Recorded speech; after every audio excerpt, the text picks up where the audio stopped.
हम बकवास पर आपको खुशामदीद।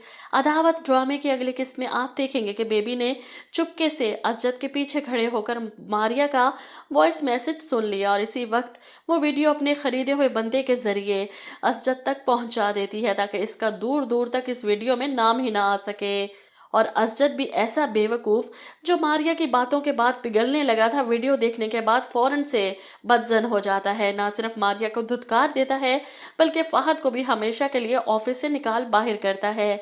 इसे लगता है कि मारिया इसे बेवफाई करती रही, शादी के बाद भी फहद से मिलती रही। इसे दुख में वो होशो हवास से बेगाना हो चुका है।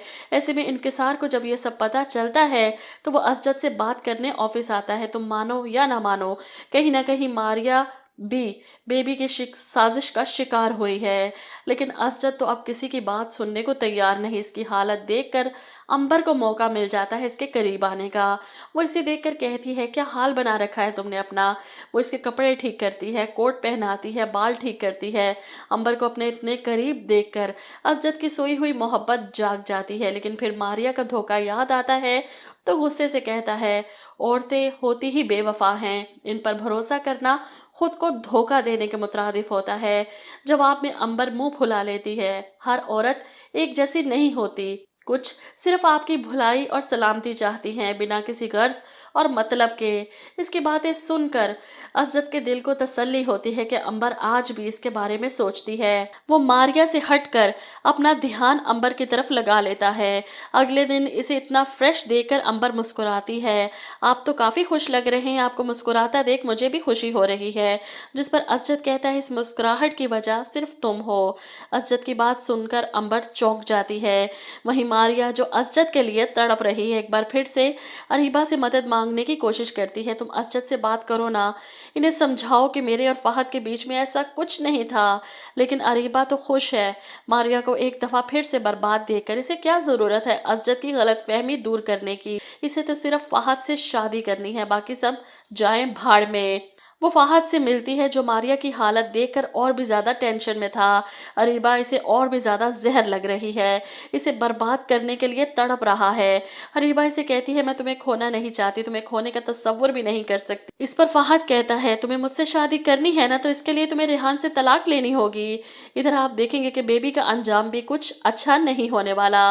अपने जासूस से ये पता तो लगवा लेती है कि इंकिसार और बच्चे नताशा के घर पर हैं।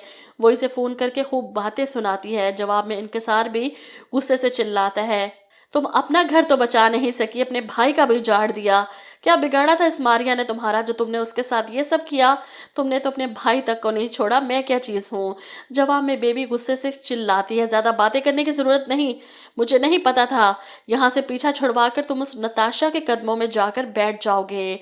इसके बाद वो भी फैसला करती है कि इंकिसार से अपने बच्चे वापस लेकर वो अपने फ्लैट में शिफ्ट हो जाएगी ताकि इंकिसार भी इस तक ना पहुंच सके। वो अपने फ्लैट की फाइल लेकर घर से निकल रही है। माँ से सामना होता है तो साफ सुना देती है, बहुत दुखी है ना मेरी वजह से आप और आपका बेटा, बहुत जल्द चली जाऊंगी मैं यहाँ से। वो अपने फ्लैट का कब्जा लेने के लिए फाइल हाथ में पकड़े बिल्डिंग के पास पहुँचती है जिसे सील कर दिया गया है और वहाँ लोगों का हजूम खड़ा है। ये देखकर बेबी के पैरों तले से ज़मीन खिसक जाती है। ये क्या हो रहा है। वो ज़ोर ज़ोर से इस बिल्डिंग के बाहर लगी बाड़ को बजाती है। ऐसे में आगे आकर पुलिस वाला बताता है, बीबी फ्रॉड करके गए हैं ये लोग, इलीगल जमीन पर बिल्डिंग बन रही थी, सील कर दी गई है, बहुत से लोगों का करोड़ों रुपया डूब चुका है। बेबी ये सुनकर चकरा कर रह जाती है, ऐसा कैसे हो सकता है।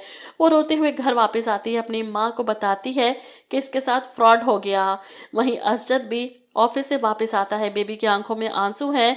वो रोते हुए अपने भाई को देख रही है, लेकिन असजद को अब कोई परवाह नहीं। दूसरों के साथ बुरा करने वालों के साथ अच्छा कैसे हो सकता है। ये तो शुरुआत है बेबी के अंजाम की। अभी माँ भाई अपनी जगह, शोहर ना हो तो बीवी की कोई हैसियत नहीं रहती। ये बेबी के बड़े बोल हैं मारिया के लिए बोले गए जो अब इस पर पड़ने वाले हैं।